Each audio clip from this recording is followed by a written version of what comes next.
Hello friends, welcome to Creative Medicine.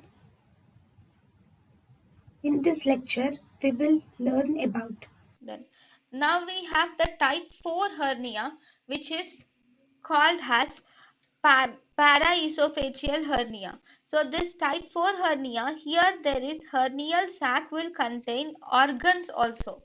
So hernial sac will contain organs like spleen, colon, and even small bowel are seen in this hiatus hernia. So here,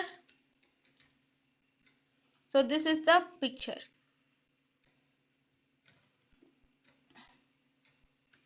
So in this along right in this actually this is the esophagus. There is displacement of the stomach into the thorax. Along with that, there is displacement of transverse colon into the stomach into the thorax is also seen here.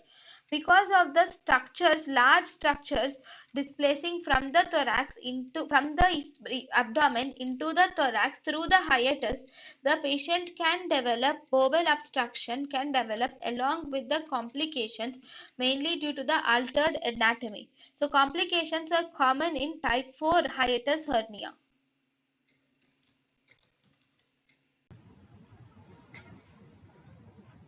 thank you and thank you for watching.